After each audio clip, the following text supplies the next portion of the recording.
And while we're here, hey, all right, now we're recording. Very cool. All right. I think we get started. Fine, we have a lot to cover today. I'm Yeah, a super lot. excited about this. This is a really a near and dear topic to my heart around getting squeezed and what to do about it. So you're in the right place. We're going to teach you everything, at least that we've experienced about making more money on Amazon and making lemonade. So without further ado, just going to introduce myself. I'm Chad Rubin. I'm hosting this today. I'm with a company called Profasee. We dynamically change your pricing to help you make more money on Amazon. That could be increasing velocity, revenue, or profit, or even your ranking position. We use AI with our own tools that we've created over the past 3 years to make that happen. We think we've hacked the code around using price as a lever. I've also co-founded Prosper Show and have been the co-founder of Stubana. Both those companies have been exited and run an e-commerce business today, which is how I came up with the idea around Profasee. Ephraim, over to you. Hey everyone, I'm Ephraim Ausch, CLO of Tactical Logistics Solutions. So I was an Amazon seller from 2011 till 2017. So that was my background back then. That's how I got to meet you, Chad, over 10 years ago. So it was a long ride. I got you meet you when you were starting to build Skubana, and you were an Amazon seller back then. So I really enjoyed the Amazon community, the e-com community, where people like interact with each other and help each other and doing all of that. So when I decided to sell my Amazon business for various reasons, I still wanted to stay in the space. So I came into Tactical Logistics. That's my father's company, where we were a traditional 3PL just for major retailers. And we grew into an end-to-end logistics provider where we're a licensed freight forwarder. We are a licensed customs broker. We have our own 3PLs. We don't outsource any of that. And then we became a licensed trucking broker in 2018. So for an Amazon seller, e-commerce seller, we take care of end to end. A lot of e-commerce companies are usually small staff. They don't have a big staff. Some of them are one person, two people, three people company. And for them to deal with one logistics company gives them a lot of headache-free experiences where they don't have to deal with all that. They don't have to deal with multiple companies and at the same time, someone that understands through Amazon and the platform. So I'm really happy to be here and excited to have this discussion. We're going to talk about a lot of very important topics that could really help you accelerate your business. Now, one of the reasons why I'm really excited about this is that I've been turning around my business. Since I sold Stubana in 21, I inherited a business that was broken and have had to take steps to turn it around. Part of me turning this around actually is me being a tactical customer. And of course, I've known Ephraim for a decade, so it made sense. We've always been helping each other in the space. And so we're going to go through exact steps I've taken to turn around my business. And Ephraim is going to really talk about the logistical side, which obviously, as everyone here knows, is a big component of the P&L to maximize and squeeze more margin out of the business. So if you're listening today, I suggest you put away your phone if you're really feeling the squeeze. If PPC inflation and saturation in your category is at peak, you've tried everything and just profit is not what it used to be, or your margins are eroding, or if you're just looking for new ways to unlock more profit out of the business to create more cash and have it go into your bank, this presentation is for you. Now, to get things started, we have an activation question. What did you have for breakfast? Ephraim, why don't you start? And then anyone that wants to answer, if you want to drop it in the chat, let's make it happen. The idea is we want this to be interactive. So if you have questions, comments, things you want to talk about, drop them in the chat. If we see it, we'll make sure to address it.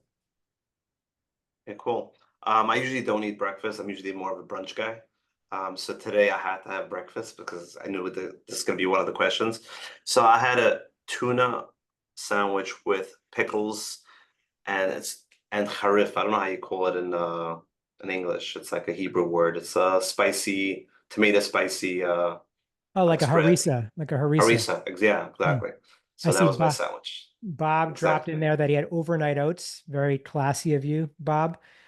For me, I usually actually eat breakfast. I went to Barry's this morning I had breakfast. I was making my son waffles on a waffle maker this morning, and I put spinach in it within a blender to like add nutrients. I put collagen in it.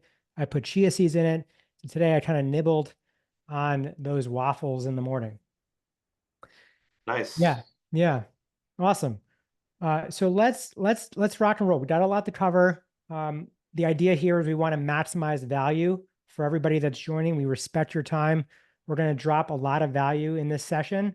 So just bear with us. If we're moving too fast, just let us know. If you miss something, let us know. There won't be a recording from this. So thank you for joining. Thank you for joining live. Let's make it happen. So if you look at actually what's been happening to Amazon brands and sellers on Amazon is that we've been just getting less and less of a slice of profit. And as months go by, what I've been seeing is that profit's been dramatically compressed, even in my own ecom business. But there's things that we've been doing to combat that. But this is sort of a live look at what's been happening in the space.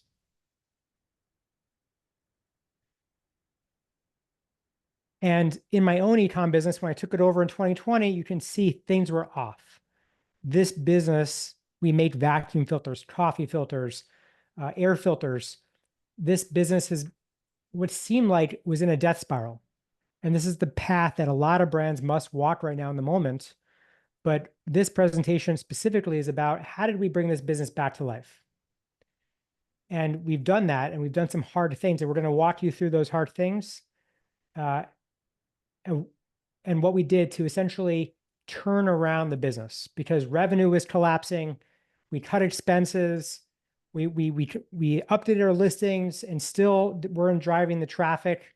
I followed everything to a T that you'd think about that a guru would say to increase his business, and just it wasn't working. So I needed to chart a different path. And so even right now, even since 2021, like this year has not been any better. It's been tough with new fees happening, with higher cost per clicks, more competition, more complexity, Amazon taking more of a cut. So the idea is you got to have a plan. And we put a plan together. I'm going to share that plan publicly. And not everyone's going to survive. This plan that we've created, something that works for me, doesn't mean it's going to work for you. But I think it's going to give you the biggest chance to come out of this stronger, in a better position with more cash in your pocket, and to overcome a lot of the obstacles that Amazon and the market has been putting in our way. So we did hard things to turn this business around. And I love this quote by Ben Horowitz from The Hard Thing About Hard Things. It's if you're going to eat crap, you don't nibble. You kind of eat the whole enchilada. And so we're going to go through really this playbook. What did we take care of in the business to turn it around? And that's people, product, process, and profits. Of course, Ephraim, if you see something, if you want to share more about this, you've gone through this too in your own ecom business, I would love for you to share. Definitely. So we're going to focus on people first, and then we'll move into product, process, and profits. And these are going to be like actionable tactics that you can leverage in your business, really exposing everything that I did to turn this thing around. So let's just like dive right into it, right? Because like there's a lot of stuff around the people piece. This sometimes seems a little bit superficial on the core, but my belief is that your business is a reflection of who you are as a person, as a human. And so I took a lot of my personal core values and implemented those in the business. And I use these as a barometer to make sure, or a litmus test to make sure I'm making the right decisions in the business. These are truths that I hold. So an example would be like, we do hard things. Like my son knows that Rubens do hard things. And we get out of our comfort zone, as an example. So we share these, we make decisions in the business, we hire based on these values, and we fire based on these values. Another thing when I was turning around this company was that talent, and Ephraim, I shared this with you, that we wanted to make sure we were hiring really smart people. And what I felt was in the interview process, it was hard to see who has critical thinking skills, because I believe critical thinking skills cannot be taught. And so we've developed an assessment test that is not ChatGPTable. We call it a creativity quiz. We give this to everybody internally before we hire them, as this is like the top of the funnel to make sure we're bringing the right people. And a lot of people have taken this and it's auto graded in Zapier and zapped into Google Sheets for our team to look at. And you can see the green across the page are those people that actually got all the questions right. It's hard. So then the first question is like, well, Chad, did you take the exam? The answer is yes. I got a 5 out of 6 Same and here. I got 5 out of 6. 5 out of 6. So I really want to hire people that are getting 6 out of 6. So first thing my wife said was, Chad, you're nuts. Who's going to take this? I'm never going to take this test. And I said, well, great. You're never going to work at my company. And second, she's like, well, you got a 5 out of 6. So why are you holding people to a higher standard? And the answer is precisely this. I want to hire people that are smarter than me around a table. And so I want to hire people that are getting 6 out of 6 on this exam. If you want this assessment test, scan that QR code and download it. This is for you. This is a free giveaway for you to use to level up your team. Ephraim, have you started using this internally? Yeah, I've used it already with 3 hires. Oh, nice. Are they getting 6 out of 6s or do you give them some leeway on a 5 out of 6? What's your A cutoff? 5 out of 6 is the cutoff. So if there's 5 or if it's less than 5, then obviously it's not an option. But it's definitely a great tool. And we all know as entrepreneurs and as leaders is that we're good at certain things. We're not good at everything. So we got to learn is like not to micromanage all that. Is you have to understand like, yeah, I'm going to hire someone that is good in this, and I want them to ace it. I want them to do amazing at that, right? So this is a great quiz to use, and also being open to hiring people that have expertise in places where you're not great at. And that was one of the mistakes I made as an entrepreneur when I had my own Amazon business. Like I tried to do everything, and you can't. It's impossible. 1,000%. Yeah, I'm there with you. So this helped us level up the team. I essentially had to get the right butts in the right seat. This was part of that process. Another thing that we did internally was we aligned incentives. So let's just say you're working with a PPC agency and you're aligning around A costs. Well, that might not be the right alignment, and we'll talk about why. But the idea is you want to make sure that you're aligning around profit. And so we drove comp plans all around profitability because that's the behavior that I wanted to achieve. So the idea is you want to incentivize the behavior you want to achieve. And so this was part of that. So we incentivized both selling higher margin items and also the actual absolute dollars of the profit that are generated in the comp plan.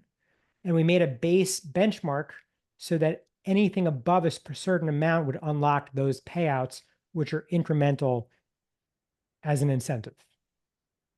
So that if there's a zero net, there's no more money being generated, there's zero payout.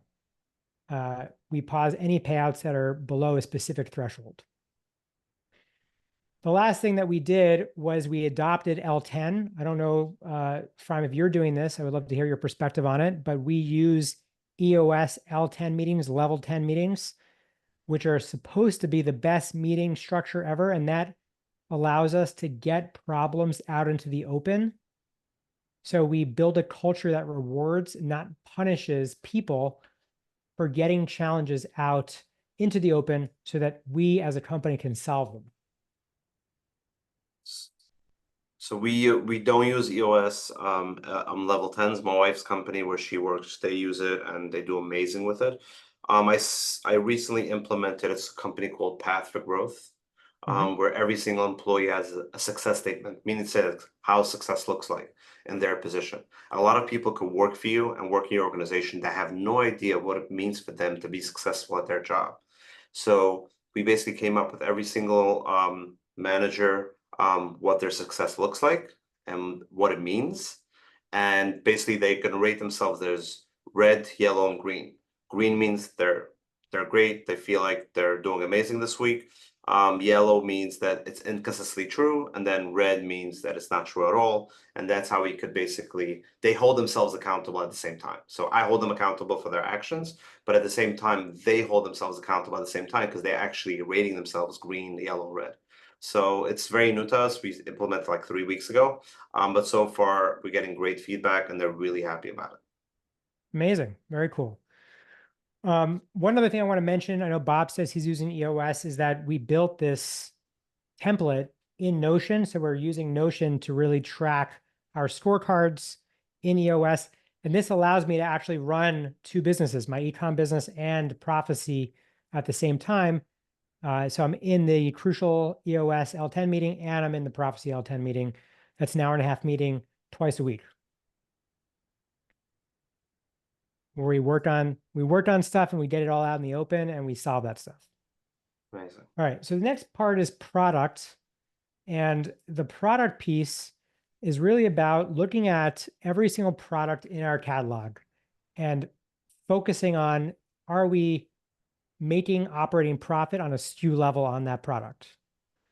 So we're looking at the contribution profit of the margins across the business, looking at the average benchmarking, and then started really doubling because we have 550 private label SKUs. We 80/20'd it to focus on the top 20% profit generators to fine tune everything in the business around that. So from listings to pricing to PPC, because like it was a lot. I mean, the catalog is massive. So how do you chunk it in a way that's really easy and manageable? And that was a really 80/20 rule.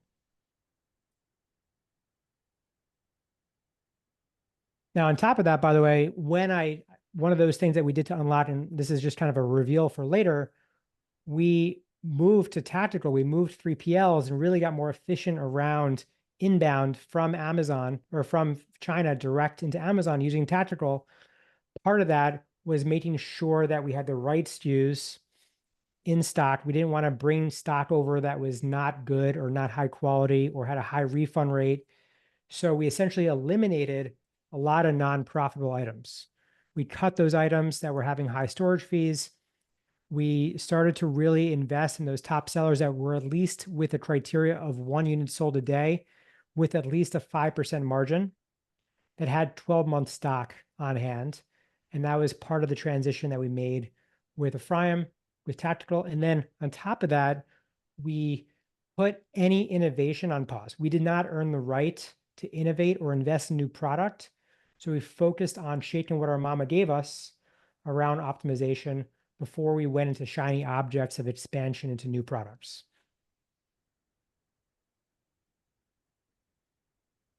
Anything I missed there, Ephraim? No, you said it right. We had Cool. a couple calls with your head of operations and we went through all the SKUs. We had a couple conversations and I think it's running very smoothly right now with whatever our hot SKUs, they go directly from China directly to FBA. Whatever stock you need to hold in the 3PL, we hold it here and replenish it slower, like for slower moving SKUs, but definitely cleaned up a ton. So Totally. Now, another part of that cleanup was liquidators. So I posted on LinkedIn that I wanted to meet liquidators. I needed to get rid of product. So I essentially put this out to my community. I have like over 30 something thousand followers on LinkedIn and got a ton of responses.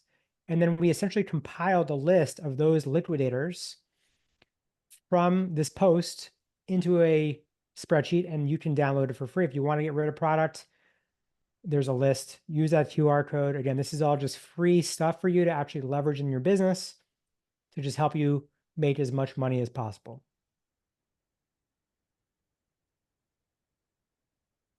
yeah, we do the same thing also by us. Like we have sometimes products that customers want to liquidate. So we have a whole list of people that just come into the warehouse once a week, once a month, check out the product, give an offer, and just sell it. So it's definitely a very important thing. Some sellers have different like platforms where they get rid of like overstock. But if you don't have that, like sitting on paying storage and not doing anything with it, just sitting and dusting is no good for nobody. So it's not good for your profitability. It's not good for your cash flow. So something that's not moving, just sell it. Yeah, I would sometimes tend to get like emotional, which is why I needed this criteria around it. Like, hey, if it doesn't hit this benchmark and it doesn't meet this margin profile, and if we don't have this much in stock or we have over 12 months, 86 it. Let's get rid of it. So we Right. really streamlined it quite a bit. Of course, if you donate product, right, you can get tax write-offs. That's a whole nother conversation. But yeah, we did very well in this move. Amazing. So we took care of the people, we took care of the product. Now we're going to move into process. So the process is broken down really across both transitioning around how we look at PPC, transitioning around how we look at price, and then transitioning how we look at logistics, which is a massive line item on our P&L.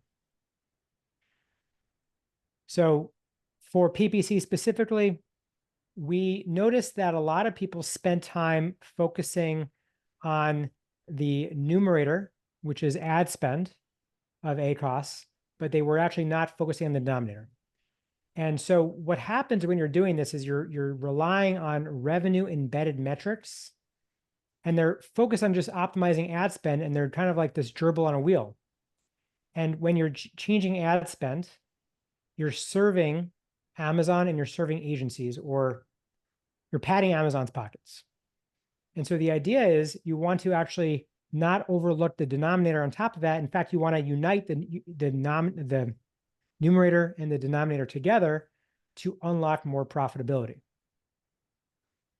So it's a really big missed opportunity. And when you do both together, it really unlocks a lot more. So one of the things that we noticed, we had 550 SKUs, and we really didn't know if, first of all, we never changed price. So if you never change price, you don't know if you have pricing power. And we weren't really thinking a lot about price. We were thinking a lot about listing optimization. We were thinking about PPC. These are things that Amazon has trained in the matrix on Amazon, has trained you to think about because it benefits them. But really, not a lot of sellers were giving pricing a bigger seat at the table. In fact, I wasn't giving pricing a bigger seat at the table. So what we did was we focused on the fringes, the nooks and crannies, right, of the business. Pricing is really a game of fractions and a game of these nooks and crannies. So we focused on looking at pricing, giving it a bigger seat at the table. It touches all part of our organization.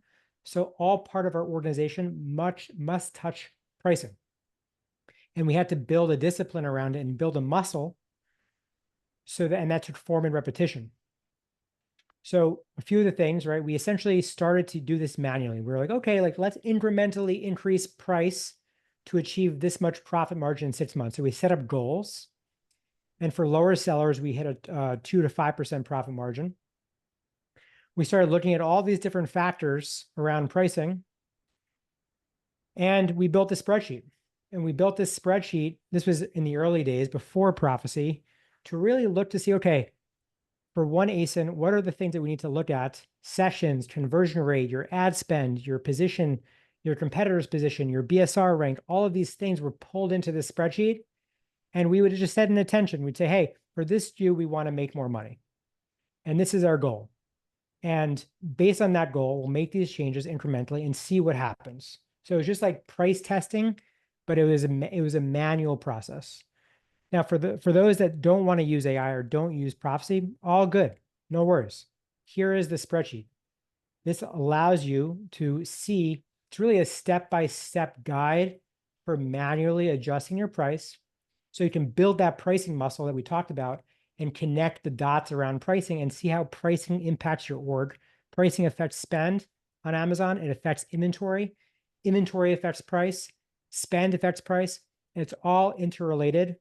And so the idea is with this spreadsheet, it allows you to take back some control and start doing these price changes. And you can see with this price strategy revamp, the impact on our average selling price on a weekly basis and what happened to our net margins over time. And the turnaround is like dramatic. It's pretty amazing to see. Now we go back to this partial ACOS optimization challenge.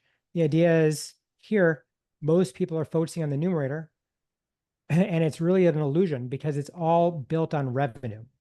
And so we just like the comp plan that I shared with everybody earlier, we wanted to essentially incentivize and make sure that we're isolating contribution profit from ad sales. And so we've really worked on transitioning from an ACOS or even a Take Tacos target to what we call profit on ad spend. And so now your profit on ad spend is going to be super precise, it's super clear, and it allows you to guide decisioning around advertising on Amazon with the goal of maximizing every dollar of opportunity for profitability. And so a higher POAS means more profit per acquired customer. And because it considers the total cost of delivering that product to the customer. So it's directly linked to your business results of growth and profitable, let me say that again, profitable customer acquisition. So here's the equation, right? Gross profit from ad sales divided by ad spend. That'll give you your profit on your ad spend. And this allows you to not chase these vanity metrics that are driven just based on pure revenue, because the goal is the heartbeat of the company is profit. It's the only thing that's keeping the lights on in the business. So to me, ACoS gives you a shallow level of information that prevents you from asking really good questions. And it just forces you to really have clean and like clear financial advertising data so that you can actually take action on that. And so if you want a POAS analysis, if you're like confused, if you're like, hey, I don't know what POAS is and I need to unlock more, no worries. Scan that QR code. I'm happy to do a free POAS analysis for you to help you connect those dots in the business. From anything I missed, did I stutter? I'm sure I did, but is there anything I missed? Not really, but I would ask this question. Again, I'm not this knowledgeable today's day with PPC. It changed drastically since I was a seller. But what are the most common mistakes that sellers do when they use a PPC agency or they do it themselves? What's the most common mistake that you see in your experience? I think it's so many mistakes. One is like agencies that take a percentage of ad spend. I think that's a red flag. It actually doesn't incentivize the right behavior. I think looking at revenue metrics like ROAS, anything based on revenue should be flipped and switched to profit tracking metrics. So that's a big mistake. So that includes like, yeah, you can have ACoS in the background, you can have tacos, but I think having your contribution profit, your POAS, understanding how much profit you're generating from ad spend is very important. I think anyone can hit an ACoS target and manipulate that data. And so tying it back to profit on ad spend allows you to actually more accurately bid in the business. And of course, measure success based on profits or losses from ad spend. So I think those are big ones. Of course, I think it takes involvement, right? Like coming up with profit on ad spend is hard. And like most agencies don't even look at your COGS. They're just like, hey, just give me the ROAS number, give me the ACoS number.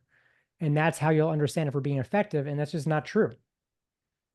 So I think that's also another big mistake. I can keep going on and on, but those are sort of the primary ones that I've been seeing.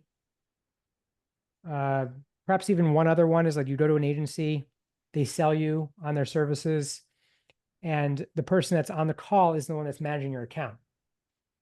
So that creates even more lack of alignment.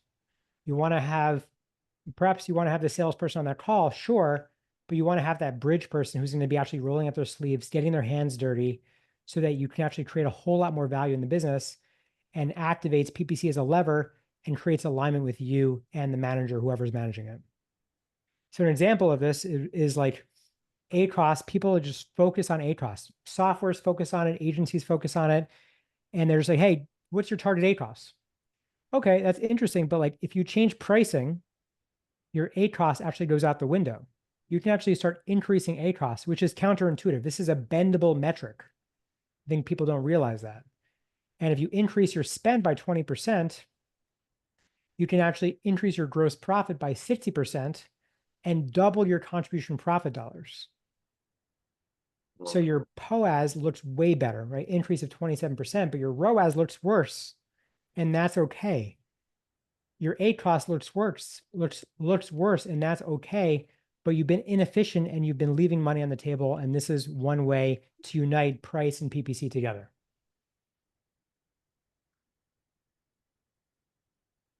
So the idea is you want to unify price, and this is like kind of more advanced, but you do want to unify price and ad spend together and harmonize it together.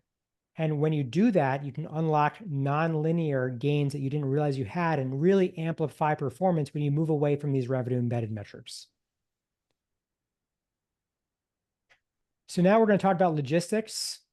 Now there's been a lot of, I want Ephraim to share more of what he did for my business, but I also want him to go into detail around AWT because like there's been new services that Amazon's trying to offer. And Ephraim knows them better than anybody else that I know, and he's going to break them down for everybody. It's going to be a great presentation.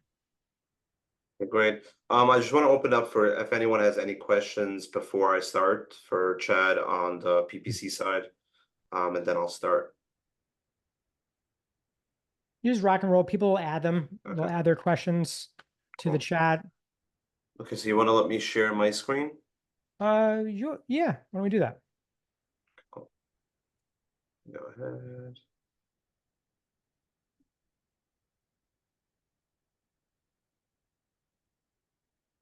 There we go.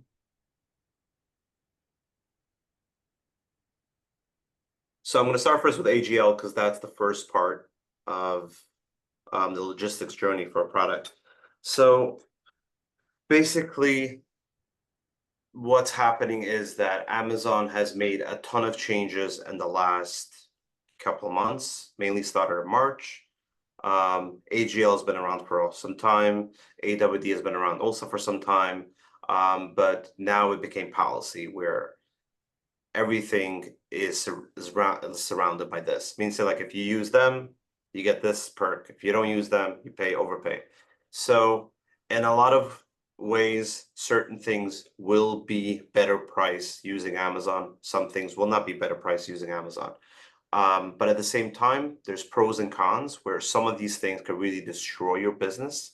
And some of the things, even though you're saving some money, it could really destroy your business for certain things. So we're going to go into more detail on that. Over the years, I've been doing this for almost 7 years now. And I've gone through the punches where things are up and down, things change, policy changes and all that. And I speak to sellers every day. I did it myself for a couple of years, so I get the gist of it. And like, I always try to come up with solutions and ways how to help people try to get around it or work with it, how it's the best way to work with it. With that said, over the years, I dealt with Chad's brand. I've seen the ups, the downs, the ups again, because I know you for over 10 years now. So what I changed my mindset in a funny way as an entrepreneur was like till recently I always like was upset at Amazon. He said like Amazon makes these changes, they make it brutal, and it really keeps me on my toes, and it's frustrating because like finally like we got one way and now boom, everything changes. Now how do we adapt to it? And then I changed my mind a couple of weeks ago, and I said, you know what, I'm gonna say thank you to Jeff Bezos. I mean, it's not Jeff Bezos anymore today, but I'll say thank you to Amazon as an entrepreneur. Keeping us on our toes is something that makes us more creative, gives us more ideas, helps us grow as entrepreneurs, as leaders, as individuals, as people. And that's what they keep on doing. They keep on sharpening the pencil every year with new things, but it keeps us getting more creative, figuring things out, and how to run a successful business. So that's why I changed a little my mindset is like, you know, I'm going to thank them for that, because otherwise I could have sat on my couch and just chill and relax because like the company is running smoothly, like people are doing what they're doing, but it's much more than that when you're going through your entrepreneurial journey. And I've gone through it with Chad for 10 years. I mean, gone through Prosper with you, we've gone through Skibana, we've gone through now with Profasee. So it's always great talking and having conversations and exploring some things. So with Amazon AGL, Amazon Global Logistics, basically they are a freight forwarding company, just like any freight forwarding companies out there. They bought that company a couple of years ago, but recently they started integrating technology within that. With that said, it has a lot of pros and it has some serious cons. So the pros basically are that it's a cheaper option a lot of times. So how they do it is like that. They have different rates. They have rates to FBA fulfillment centers. They have rates to your 3PL, and then they have rates to AWD. So rates to different fulfillment centers, a lot of them are very not competitive. So don't think AGL across the board is always competitive on price. It's not the case. Um, they have a lot of times cheaper products, a lot of times more expensive ones. So the part is that the AWD, they're offering very, very aggressive rates because obviously they want people to use AWD. So if you are utilizing AWD, probably AGL will probably be the most competitive out there. You'll price it out with anyone, you won't find for a better price better than them. It's a very straightforward quoting process, meaning to say like they give you a price, it's an all-in price. There's no per diem, there's no demurrage, there's no waiting time, there's no all of that. So with a regular freight forwarding like us, like if whatever happens, there is per diem involved, demurrage involved, or there is detention, whatever that is, that's not something that you're going to pay in AGL. So you see a price, you get that price, that's what it is. It's a very user-friendly booking system where you can book containers online. It's a very simple, straightforward system. So if somebody's looking to grow with technology and all that, Amazon AGL is something that aligns with that. But on the other end, you also have like you can lock in rates at the time of booking, where right now with the regular freight forwarder, when you book a shipment now, but it's only sailing in 3 weeks from now, and the price changes every 2 weeks, at the same time, you will get an increase in 3 weeks from now because even though you booked it now, but the vessel is leaving in 3 weeks from now, the price change is going to affect the quote that you get a lot of times, except that the price doesn't change. Right now, the pricing are very fluctuating. It went down last month. It came back up a little bit this month. So it's very unstable. So that's a factor where you lock in a price when you book with AGL. This is the price you're going to pay. So that's a pro. And the second thing, the last thing is what I already spoke about. There's no hidden fees, etc. The cons are there's very limited communication. Meaning to say is like it's a technology piece where you can only reach out someone by email. You have a sales rep, an AGL, where you could probably talk to. He's not in operations, he's not based in their office there. He's just a salesperson. So he's gonna reach out just like you're reaching out by email to operations, he's gonna be doing the same thing. There's a lot of issues with that. A lot of their staff is based in China, so you have that time difference where if you're going to email them middle of the day, you might only get an answer at night or tomorrow morning, where that could really be frustrating, especially when you have urgent shipments. Um, Potential for slower shipments, it's more than just a potential.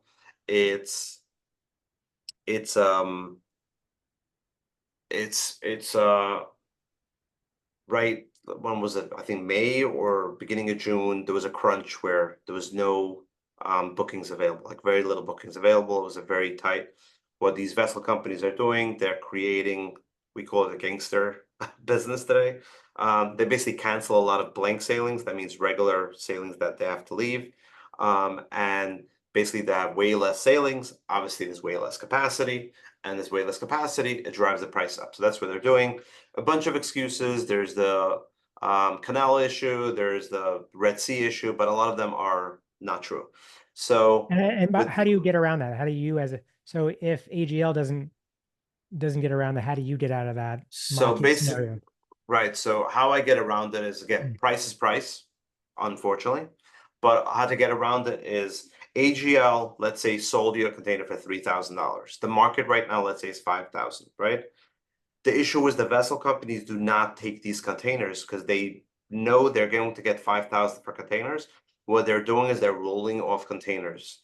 And basically, I've had a customer, I had a bunch of horror stories, but there were stories where stuff sat there for 4 weeks. You had containers sitting in China for 4 weeks because they couldn't get on a vessel because vessel companies will honor the best price. That's what they are. Even you have a contract. I have two contracts. I have a contract for $2,200 a container to LA right now. I got zero since May. I got zero on that contract. Why?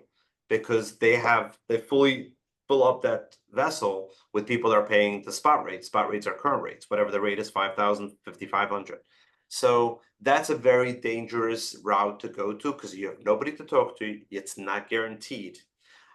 They do have today a faster option, a slower option. It's still not guaranteed. So if you're planning right now your Q4, you're probably importing your product and you use AGL, just what I would do is if you want to still use AGL, maybe use some with AGL, some with the regular freight forwarder, so you have no more control. Like I know that I have more control is where I know is like we have two options. One option is that it potentially could get rolled over. One option is insured on board. That means it's guaranteed it's going to make it on this vessel. So you know it's going to leave at this date, it's going to arrive at that date. You know you're for a fact that you're going to be safe with that. So that's the two options that we have. But even though when we have options that were it could be rolled, it's very rarely rolled, is because we're paying the spot rate. We try to give you the best price that we can get in spot rates. A lot of times also we buy off cancellation spaces. So you have these big companies, they allocated 1,000 containers for this vessel, but they're only shipping 800, so 200 gets available on cancellation. So I have a person dedicated for that right now. My office in China is where they buy off cancellation spaces where that has guaranteed space as well. So that's a big con, especially when you're in Q4 and your product needs to arrive at a certain time. I wouldn't suggest you to risk it and use that, even though it's very lucrative because the price is good. But running out of stock, Chad, you know that it's, I think it's way more, it does way more damage to you versus paying a little more. Let's see. Customs limitations, it's basically anything with high customs, like the Trump tariff, the 25% tariff, all that. A lot of sellers do DDP with that, basically delivers duties paid. You cannot do that with AGL. So you're going to be paying the full 25% whatever you're doing. You're not going to save anything on that. There's no option for that. And the same thing with HTS codes. We have, like when you work with a regular freight forwarder, you can have a conversation. Hey, this product could be classified these three ways. It could be this, it could be that, it could be that, right? This has 15% tariff, this has 0, this has 25. What? So you have three options. You don't have that with AGL. So, or you know what you're doing, or they're going to decide for you, and you have no way how to fight it. It's all automated. They don't give you much of compliance support. So to have a discussion, we have all the time people be like, I'm working on bringing in this new product. What would be the HTS code? Because they want to know profitability. They want to know, like, is this going to cost me $2 a piece? Is it going to cost me 30 cents a piece? Or it's costing me 0, right? So it's a very important factor whenever you bring in a new product, is what my landed cost is. So that's another compliance thing that could really affect your bottom line and your profitability. So, or you know what HTS code to use, or you're at risk where if there is multiple different ways how to go about it, you might get screwed with that. Documentation requirements is like all these things is also a very big factor. Number one is Amazon sees everything about your business. They see your supplier information. They see what you're paying for your goods. They're seeing how you're packaging them. Everything. They have a vision on everything that you do with your company. So you basically, if Amazon decides to go competition with you, they have 100% of your data to be able to go and compete with you, or sell the data to someone that could go compete. Like any of that is just a very risky route. That's why there's a lot of sellers out there that don't use AGL just for that reason. They don't want Amazon to know everything they do. I'm sure, Chad, you can add on that, but that's a really big deal for a lot of sellers, the trust. Yeah. Yeah, for sure. I mean, I don't know. Not many people want Amazon to know their supplier. Amazon really uses information to their advantage. Exactly. Consolidation is a big factor. Chad, you do a lot of Mm. consolidation. There's a lot of sellers out there that consolidate one container with 10 different suppliers. You cannot do that with AGL. Or container weight limitations. There are people that bring in heavy product where most vessels will allow to take it on. The only issue is that once it arrives to the US, you need to have a special trucker to pick it up. But other than that, it could ship, it could sail. Amazon does not allow that. So that's another con. So that's basically in a nutshell what AGL looks like. It could be really cheap. It could be really a smooth process. It could be a very, if you're a technology person, you love technology, it's a great piece to use. But there's very serious cons, especially now in Q3, when you might have serious delays, product might not arrive in time, or you don't want to share your data with Amazon, or your HDS codes could get messed up. All of that are serious concerns. So while you do that, so right now, when you think that over, look at your profitability, look what your landed cost would look like with AGL and a regular freight forwarder. I could help you with that. There's others that could help you with that. Do that comparison and then see where you're at. If you're bringing in a brand new product, maybe and you're not in a rush, maybe you can use that option. But if you're right now, most people aren't, like most POers are in. People are starting to heavy ship products now in August and September. You don't want to have a risk where it's going to take 60 days instead of 30 days or 25 days. So the average is around 20 days longer with AGL versus a regular freight forwarder. Just as an FYI, when you use a regular vessel company, there's cheaper vessel companies out there. We call it Mickey Mouse vessel companies, just for funny part of it. Like they're just like sail whenever they want, arrive whenever they want. But regular vessel companies, popular ones, are pretty much under control right now with not many delays. So we're going into the second part with Amazon AWD. Amazon AWD is a big new challenge for sellers. People used to use softwares like 9yard, Seller Chain, NemoShip, all these type of softwares where they used to route everything to one location. They paid very cheap on trucking. They used a 3PL because the 3PL was way cheaper. All that has changed as of March 1st with Amazon's placement fees, where Amazon charges you placement fees every sending to one location. 9yard still has, it's called adaptive shipping mode. A lot of people are not using it because they're scared. It is working right now. Amazon is changing the APIs in 2 months from now, and 9yards doesn't know if it's still going to work. So all these things are temporary fixes. But the fact is that or you send to 5 locations, or you can use Amazon AWD. Amazon AWD is basically Amazon is acting like your 3PL.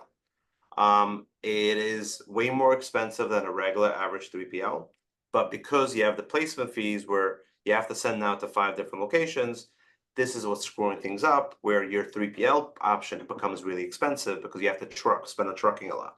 But the actual 3PL cost is way more expensive than AWD, so that actually was a huge impact to sellers, bringing down, squeezing their profits in that. So I have a couple of ideas, but I just want to educate people how AWD works. A lot of people are confused, they're not sure how it works. So I'm going to go into pros and cons, and then just like a table to look at comparison what it would cost you like. It's a lower cost than FBA, obviously. It's 48 cents versus 78 cents per cubic foot. An average pallet with 72 inches high is approximately 80 cubic feet. So when you look at 48 cents versus 78 cents, it's basically $38 versus $62 a pallet a month when you look at the size of it. Amazon FBA does not store pallets. They store it in bins and things like that, but they allocate the cubic feet, what is staying in FBA, and that's how they calculate it, versus AWD does not open master cartons. So your AWD invoices on storage are based on the products are staying in the same master carton as you send it in. That's an interesting thing. For some people that sell plush toys, any of these things, they'll realize that they're paying a way lower storage they have a way lower cubic feet in AWD. Once it goes into FBA, their cubic feet grows like crazy. It's because their product, when they take it out of the master carton, it grows the bigger product. So it's just an interesting scenario. I've seen one seller actually paying 30%, his cubic feet rises to 30% higher than an AWD just because they open up the master cartons. So it's important to know that factor. When you look at it, AWD stays in cartons. There's no peak season storage fees for now. FBA could be $192 per pallet. If you have a pallet sitting, for example, 80 cubic feet sitting in Amazon FBA in Q4, you're paying $192 for that product, for that pallet. Less FBA inventory stockouts with AWD auto replenishment. So this is a pro and a huge con. We'll talk about the con shortly. Basically, you could have it on where Amazon is going to replenish automatically from AWD into FBA. Multi-channel wholesale capabilities acts as a 3PL. Very limited capabilities to that because they don't label, they don't do requirements for different retailers. So it's not a huge capability, but you could have it as an option. We're going to talk about cons about AWD. Right now, there's not proper, like, how do you say it? There's not a proper accountability with their discrepancies. Meaning to say, like, they don't give you reimbursements for discrepancies. Meaning to say, like, if they receive 500 cartons, like you sent 500 cartons, they receive 400, you're not getting reimbursed for the 100. You have to open up a case, it drags. There's no accountability on that with AWD. I've heard horror stories with that. No alerts from shipment status products ins and outs. You don't really know when they receive it, if they're using AGL and all that. From when AGL, the product arrives to the US till it's actually received in AWD, right now there's no transparency with that. You don't really know how long it's going to take. Can't customize replenishments on and off. So for example, Chad, if you're a seasonal seller and you sold, now it's back to school time, right? You selling a crazy amount of back to school supplies right now, but in October or in September, you're gonna sell maybe 20% only of that. Amazon looks at your algorithm, what you sold the last 30 days, or I'm not sure the exact days, maybe a little more, and they replenish based on that, right? So now they're gonna go and replenish, let's say 100,000 units when you're only gonna sell 20,000 units because Amazon looks at your past sales. Past sales the last 2 months was crazy. That can be really dangerous where you're overstocking FBA like crazy. It kills your IPI score. You're spending a Long-term lot storage on fees. storage, long-term storage fees, and all that. It could really destroy your business, your profitability. So you got to be super careful. If you're a seasonal seller, do not use the on and off button. Keep it off, but you got to be on top of it and make sure when you want to replenish into Amazon AWD. Complicated billing process for AGL or PCP discounts. We'll show you the discounts soon. There is special discounts if you're using partner carriers or using AGL with AWD, but there's not proper transparency where you're gonna have to open up cases saying, "Hey, you guys overbilled me. You charged me the regular AWD fee. You're not charging me the discounted fee." Right now, it's a little bit of a shit show. But if you have no other choice, this is the only way you can be more profitable. I get it. Limited AGL to AWD tracking available, like I said earlier. This is the biggest con right now, and it's shocking because it's not peak season yet. Delays to delivery from port to warehouse to AWD. So right now there are some AWD facilities where we cannot even get an appointment. It might be in a pending status for 2 weeks till you get an appointment, and once you get an appointment, you can wait another 2 weeks. It's more than 14 days. 14 days is when I wrote it a month ago or 2 months ago. It could be up to 4 weeks, 3, 4 weeks from when your product arrives. If you have your products in a 3PL or you import it with a regular freight forwarder, you want to get it into AWD, it could take 3 to 4 weeks for AWD to receive it. Now, what I'm hearing feedback as well is when you create a replenishment order from AWD into FBA, they say on their website it's going to take up to 2 weeks. It takes more than that. So keep in mind when you need to replenish from your 3PL and you got a built in here a 4 to 6 weeks or more window to replenish, it doesn't make any sense. So again, Amazon eventually probably will get better at it, maybe a little bit, but since COVID, I mean, the fulfillment centers get really bombarded very quickly. Especially everybody tries to bring into the West Coast because it's faster and cheaper, right? They keep on adding more warehouses, but they keep on getting slammed. The whole point of AWD was to be as a 3PL, right? So, but soon they're gonna have to force people that you're gonna have to send to AWD in Arizona or AWD in Chicago or New York, where you're gonna paying the same high trucking fee where that makes no sense. So I don't know what their plan is right now, but keep in mind in Q4, it's going to be a dangerous game. So if you have stuff in AWD, I would recommend please have some backup stock in a 3PL or your own warehouse where just in case it's taking too long, you can replenish in a much quicker manner for AWD.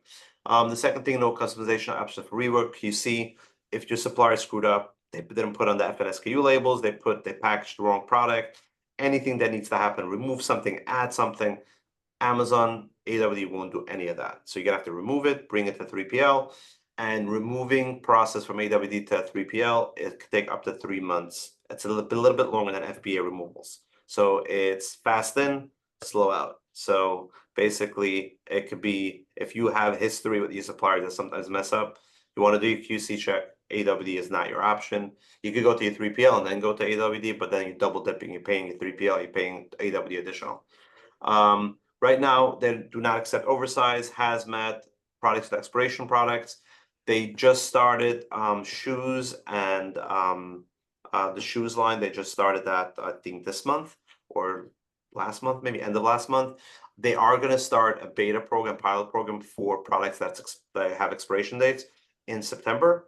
But for oversized and hazmat right now, there is no option at all.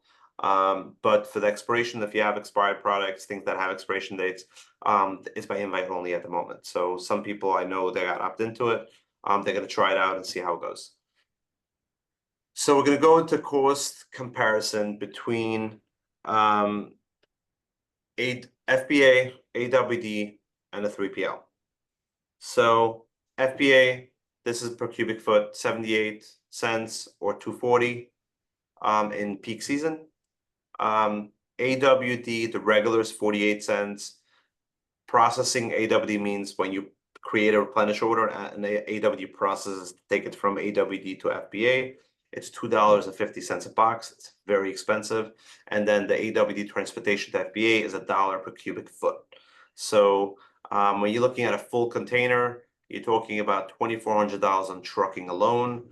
You're talking about if you have 1,000 cartons, it's $2,500 in carton processing fee plus storage. So it's a very expensive option. If you use AWD or PCP, that means you're using a 3PL, using Amazon Partner Carriers, or you use AGL. They have integrated cheaper rates where it's 36 cents a cubic foot, $2.13 instead of 250 and 85 cents. Again, it's not a big difference, but it's a little bit of a difference as a cheaper price. Now, what I did here as a cost comparison is I took a data from our warehousing. It's going to be different for every seller. But I'm giving you the idea of how to calculate it. Is you take a pallet, 48 by 40, that's the regular standard pallet, and you up to 72 inches high, that's the Amazon approved height of a pallet. I took an average from 500 plus brands that we have currently in our warehouses. It's approximately 28 cartons per pallet, approximately 12 units per carton, approximately 80 cubic feet. Okay. But in every case, it's going to be different for you. I mean, if you know your average of your pallet count and your unit count, you can calculate it differently. You have it here, the information, you can calculate it yourself as well. So FBA storage fee is $374 for 6 months. That means receiving, palletization, outbound trucking. I'm taking a full picture. I base it off our rates, but the FBA side and the AWD is based on their rates. And that's what it comes out to be for a 6-month period, because that's the average turns that most FBA sellers turn is around 6 months. So basically, they turn the inventory twice a year. That's the average that I see. But again, if you're turned more than 2 times a year, your goods, yeah, obviously it's going to be cheaper or more expensive depending what you use. FBA storage fee is $374 non-peak, $763 is peak. That means I took 3 months of peak and 3 months of non-peak because peak season is only for 3 months, and that would have come out to be for 1 pallet. AWD and AGL, that's a discounted rate. It came out to be $276 a pallet. AWD, the regular, is $351. 3PL rate plus trucking to FBA was $326. So it's a very close number to regular AWD. The reason why it's so expensive is because the trucking to FBA gets pretty expensive. The cost per unit, I broke it down here based on 12 units in a carton. By unit, I also broke down the storage where you can see it's 3PL storage is the lowest from all of these. But the problem is the trucking. So Amazon has an option where that was the next thing that I wanted to go into before I finish here. Amazon has an option. They have a new company called Amazon Freight. They're around for a couple of years. They got really aggressive lately with giving really cheap rates on trucking. And at the same time, they have one big advantage. They can reroute shipments. So something that gets rerouted further away from your warehouse, they can reroute it to a closer location. So that's a big savings on the trucking cost. When you use placement fees, you could do West Coast, East Coast, or just regular. You have to play around and see what's the most profitable for you.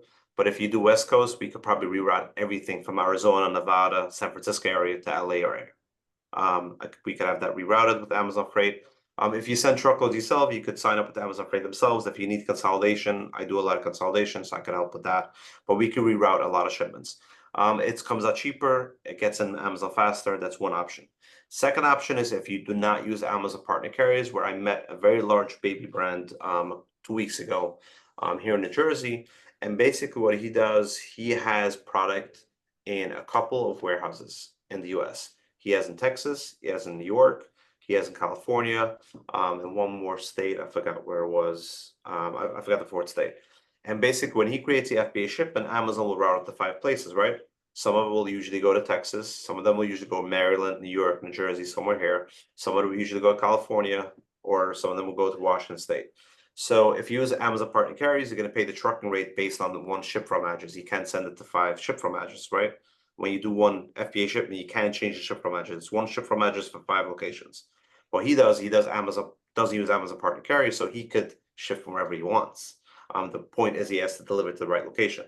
So he's delivering it to these from these couple locations that he has. He's delivering from there to replenish the shipment. So he has SKUs, product in all these warehouses, and he's paying literally really, really cheap. He said in a way, I'm paying a little bit cheaper than I used to pay before the placement fees came in, because he really mastered placement fees by being in multiple locations.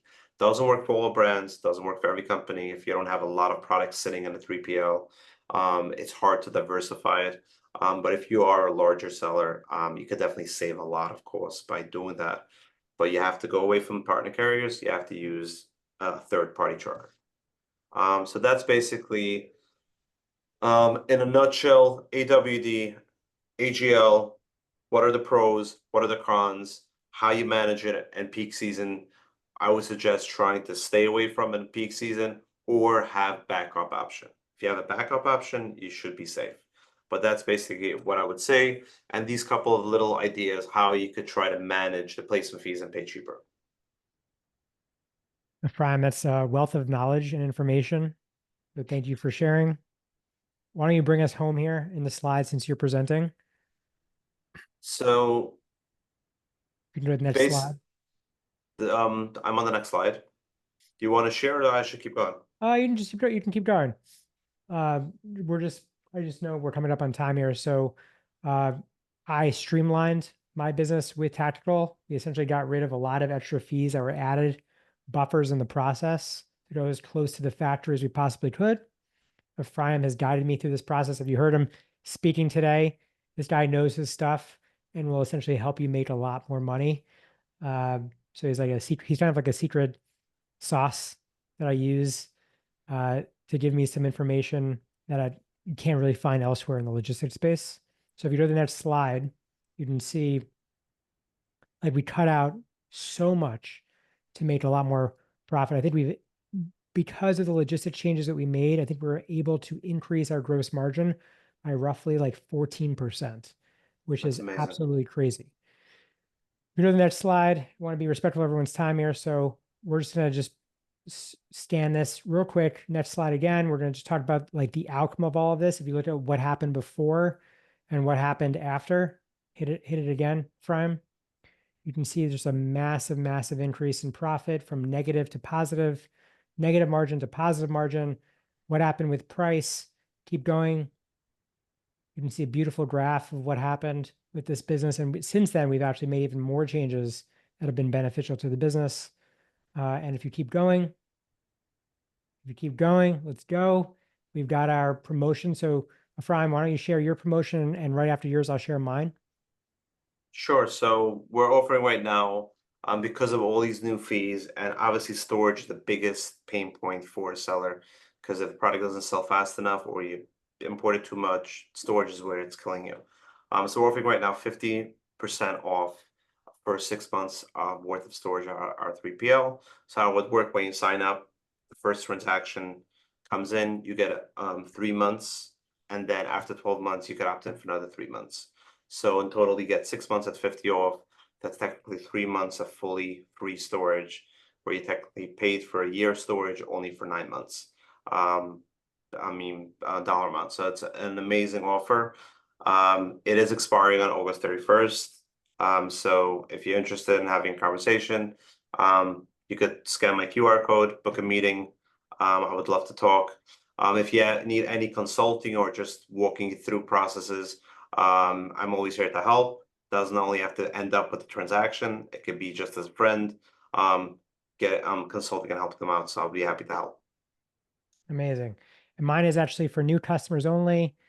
Let's see. Well, actually, we'll do August. We'll do September 15th. The typo there, but 50% off discount for the entire year for new customers. Scan that, or feel free to just personally email me at chad@profasee.com. That's CHAD at Profasee. Feel free to check out our content on LinkedIn, my content on LinkedIn or Twitter. And of course, just email me if you have any questions. Thank you, everyone, for joining to the end. Much love. Thank you, Ephraim, to being a co-host here and dropping knowledge. Thanks for having me. All right. Until next time. Thanks, everybody.